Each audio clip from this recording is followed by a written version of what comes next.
हाँ, हार को कभी हार मानना नहीं, निराश नहीं, उदास नहीं, हताश नहीं। हार गया तो मैं किस पॉइंट से हारा मुझे देखना है। अभ्यास, अभ्यास योग युक्तेन चेतसा नाम्ने गामिना। मतलब बहुत जिद्दी स्वभाव, जिद्दी स्वभाव। तो मतलब प्राण दे सकते हैं लेकिन अपना नियम नहीं तोड़ सकते, अपनी दिनचर्या नहीं तोड़ सकते। तो बच्चा हारना है ही नहीं, हम हार में विजय खोजते हैं।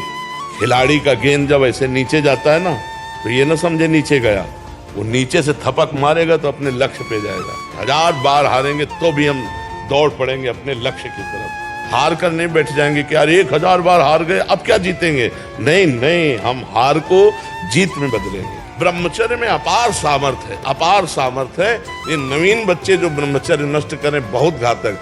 आप अपने ब्रह्मचर्य को छीण मत करना, आप कोई नशा मत करना जब तक विद्या अध्ययन कर रहे हो, ये बहुत बड़ी साधना है। और अगर आप ग्रेजुएट ना हो जाए तो हमें बताना।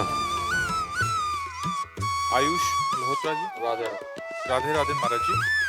महाराज जी, अगर हार जाएं तो जीते कैसे, अपने ऊपर भरोसा कैसे करें? हमने तो हार कभी हार मानी नहीं, हजारों बार हार के अवसराय पर हार मानी नहीं, मुझसे जीत का एक इशारा माना। जब हार होती तो हम उसमें ढूंढते हैं कि मेरी हार कहाँ से हुई, कौन सा पॉइंट है जिसमें हमसे चूक हो गई, तो हमारी जीत का वो कदम बनेगा। हार को हमने कभी हार माना नहीं, कभी निराश नहीं हुई, कभी हताश नहीं हुई। जिद्दी स्वभाव ये हम अपने लिए नहीं कह रहे, ये उत्तर दे रहे हैं हम आपको। हाँ, हार को कभी हार मानना नहीं, निराश नहीं, उदास नहीं, हताश नहीं। हार गया तो मैं किस पॉइंट से हारा मुझे देखना। मेरे अभ्यास में कमी हुई या मेरे अंदर प्रमाद स्थिति आ गई। हम इसे भाग्य नहीं मानते। भाग्य वाग्य को तो झाड़ू लगा के कोने में रखना है, नहीं तो भगवत प्राप्ति भाग्य से नहीं होती। हमारा भाग्य कितना बड़ा, पीछे का कर्म ही तो है। हम इतना विशाल कर्म करेंगे कि उसे दबा देंगे। राधा राधा राधा, और चूक कहाँ हुई। रात दिन अपने कर्तव्य कर्म के अभ्यास में दृढ़ हो जाए तो सबसे ज्यादा प्रवीण हो जाएगा। अभ्यास में बहुत बड़ी ताकत है, बहुत बड़ी ताकत। आंख मूंद करके आदमी को लिटा करके आसपास नारियल लग करके गन से मार रहा है, जरा चूक जाए तो उसकी खोपड़ी फट जाएगी। अभ्यास, अभ्यास योग युक्तेन चेतसा नाम्ने गामिना। अर्जुन जी को अभ्यास से दिव्य बनना होगा। जब देखा कि दीपक बुझ गया और भोजन का कवल मुख में ही गया, तो अर्जुन ने कहा ये ऐसा कैसे हो गया, हम प्रकाश में पा रहे थे, इसका मतलब इसका अभ्यास है। तो मतलब अभ्यास अगर हो जाए तो कुछ भी किया जा सकता है। रात्रि में सांय सांय बाणों की, तो उनके जो गुरुदेव थे वो गए, देखा तो उनका अर्जुन इतना तुम्हारे अभ्यास में प्रियता है, तुमका गुरुदेव विश्व का सबसे बड़ा धनुर्धर बनना है। तो द्रोणाचार्य जी ने कहा मैं आशीर्वाद देता हूँ तुम्हारे अभ्यास को देखकर कि विश्व में तुम्हारे जैसा धनुर्धर कोई नहीं होगा। तो हम भी भगवान के अंश हैं यार, हम थोड़ी चूक कर देते हैं। मनोरंजन के लिए हम ढील दे देते हैं, अपने अभ्यास में प्रमाद कर देते हैं। चाहे पढ़ाई हो चाहे जो भी हो, हमको बिल्कुल उसमें तन्मय रहना है। राधा राधा राधा, पढ़ाई हमारा कर्तव्य। तो हम इतनी मोटी ग्रंथ होगी हम उसे कंठस्थ कर लेंगे, पूछो कहाँ से पूछोगे। पर यह तभी होगा जब ब्रह्मचर्य ठीक होगा, खान पान ठीक होगा, नहीं तो स्मृति का नाश हो जाता है ब्रह्मचर्य। आज जो नए बच्चे हैं ना, ब्रह्मचर्य का नाश मतलब स्मृति का नाश, दिमाग, प्रमाद, गंदी बातें देखना, यही सब अच्छा लगेगा। उन्हें हम कह रहे ब्रह्मचर्य में इतनी ताकत है कि कोई भी बात आप सुनाओ और 10 दिन बाद आप पूछ लो आकर के वही उस मिलेगी।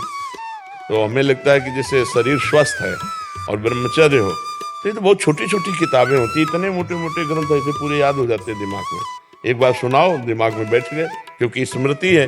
अब नए नए बच्चे गंदी गंदी बातें देखते हैं, गंदा भोजन करते हैं, व्यसन करते हैं, तो उनकी स्मृति पढ़ाई में कहाँ लगेगी, फिर तो गंदी गंदी बातों में लगेगी। वो फिर जब हार जाते हैं तो सोचते हैं कि शरीर को नष्ट कर दें, क्योंकि ताड़ना मिलती घर से कि इतने पैसे लगाए पढ़ाई में, ऐसा तुम कर दिए। तो माता पिता तो बड़ी मेहनत से कमा कर तुम्हें पढ़ा रहे हैं, तुम व्यसन आदमी में ऐसे। तो हमें लगता है बच्चा कि अगर संयम से चला जाए तो जिस डिपार्टमेंट में हम हो, हम जान की बाजी लगा कर ऐसा अभ्यास करें, कौन किस में फेल हो जाएंगे। ये बाबागिरी कोई छोटी मोटी युद्ध वाली बात नहीं, बहुत बड़े युद्ध की बात है, बहुत बड़े युद्ध की बात है।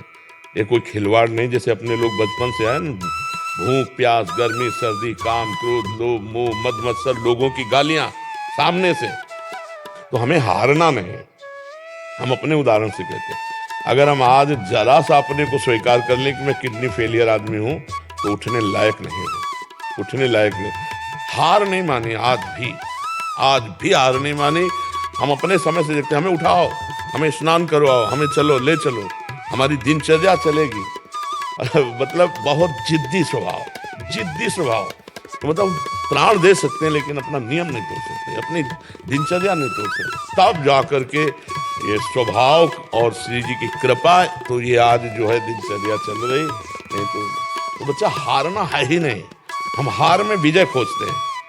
हमें विजय का वहीं खोज मिली जहां हम हारे, जहां हमें हारने की नौबत आई वहीं खोजा विजय। कहां से? तो सूत्र मिला, विजय का सूत्र मिला हार से।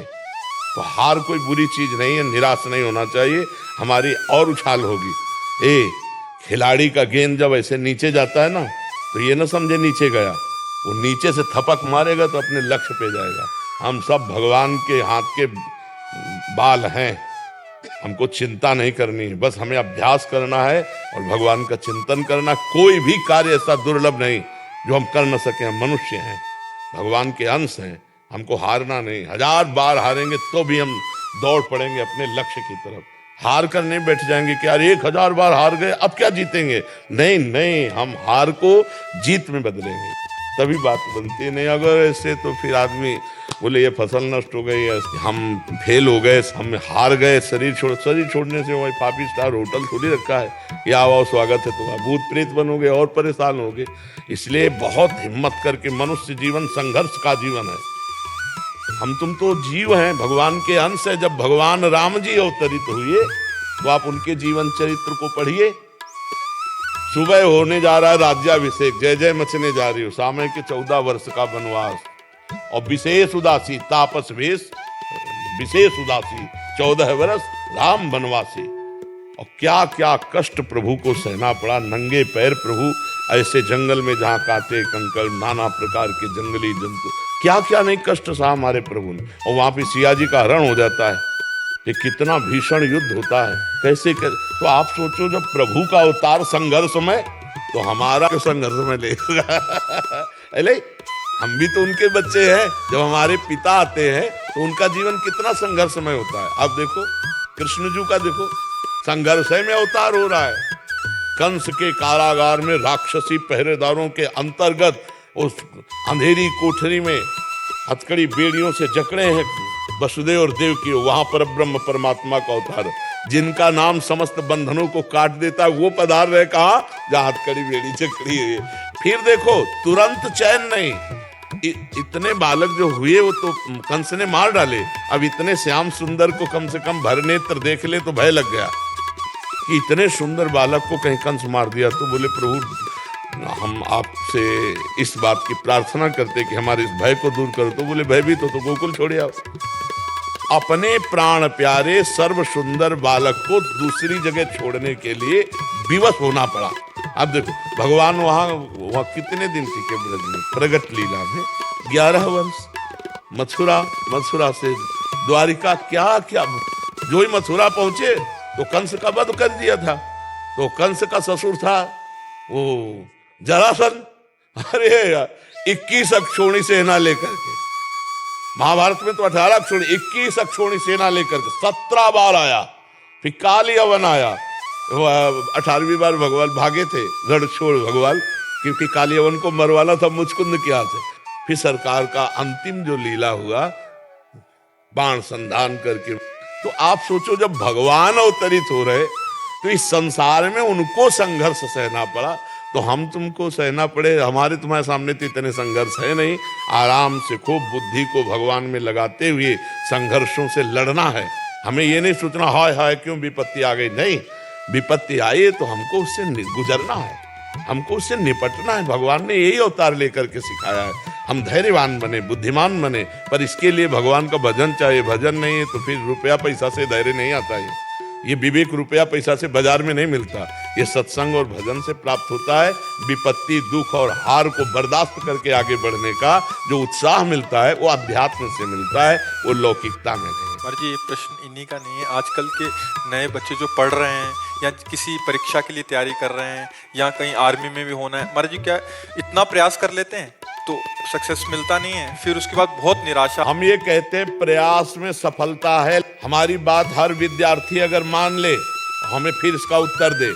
आप अपने ब्रह्मचर्य को छीण मत करना, आप कोई नशा मत करना जब तक विद्या अध्ययन कर रहे हो, ये बहुत बड़ी साधना है। और अगर आप ग्रेजुएट ना हो जाए तो हमें बताना।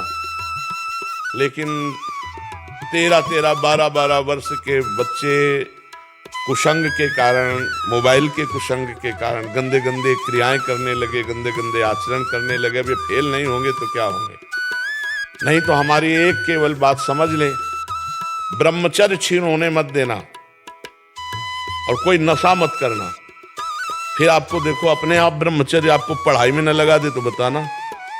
आपको सच्ची कहते हैं कि इतना ब्रह्मचर्य में ताकत है कि जैसे चतुरासी जी है तो जोई जोई प्यारो करे से है ना, तो ऐसे पीछे से आज वह देखियो तो प्यारी रंग भरी, यहाँ जोई जोई प्यारो तक, जोई जोई प्यारो से वहां से वहां, जैसे 100, 99, 98, 97, 96, 95, 94, 93, 92, 91 बचपन में याद की थी गिनती, ऐसे उल्टा और सीधा दोनों तरफ से ग्रंथ याद, अमुक संख्या अमुक संख्या अमुक संख्या अमुक संख्या। हम अगर जिस कार्य में लगे तो उसमें तन्मयता, अब कैसे बताएं, सैकड़ों हजारों बच्चों में फैल गया है हस्तमैथुन, हजारों बच्चों में फैल चुका है। मुख्य कारण यही। हाँ, और मुख्य कारण यही, और डॉक्टर सपोर्ट करते हैं तुम्हारा स्वास्थ्य अच्छा रहेगा। हम अपनी किसानी भाषा में कहते हैं गेहूं की फसल, जो अगर कोई किसान हो, इनमें कोई किसानी जानता हो तो जानना, गेहूं की फसल जब गलेथ में आती है, गलेथ का मतलब होता बाली निकली नहीं, निकलने वाली है, और आप काट लो, न भूस मिलेगा न दाना, और 1 महीना और ठहर जाओ, बाली आ जाने दो, दाना पक जाने दो, तो 40 मन गिरेगा के। हम कह रहे हैं 20 वर्ष तक जवानी का गलेथ आता है, उसको ब्रह्मचर्य में रखो, उसको काटो मत, और 20 के बाद जब ब्याह करो तो 20-25 वर्ष तक आप संसार के खेल खेलो, आप देखो कोई परास्त नहीं कर सकता। हम अभी 13, 14, 15, 16, 17, हाँ, जवानी तो इधर उधर गंदी बातों में नहीं। तो हम कह रहे हैं कि ब्रह्मचर्य में अपार सामर्थ्य है, अपार सामर्थ्य है। ये नवीन बच्चे जो ब्रह्मचर्य नष्ट करें बहुत घातक, जैसे 20-21 के बाद ब्याह हो गया, अब उसके ब्रह्मचर्य की परिपक्व अवस्था आ गई, अब वो अगर गृहस्थी में प्रयोग भी करता है अपने ब्रह्मचर्य का तो 10-20 साल उसको चक्कर नहीं आएंगे, कोई परेशानी नहीं होगी। पर एक अपनी मर्यादा से जिसका पाणी ग्रहण किया, अब ऐसे पशुवत आचरण करोगे तब तो फिर नष्ट हो जाओगे। तो ये जो बच्चे फेल हो रहे हैं इनके 2 कारण हैं, ब्रह्मचर्य का नाश और व्यसन। तो माता पिता के आचरण भ्रष्ट होने के कारण बच्चों के आचरण और भ्रष्ट होते चले जा रहे हैं, इसीलिए शिक्षा तो है ही नहीं महाराज जी।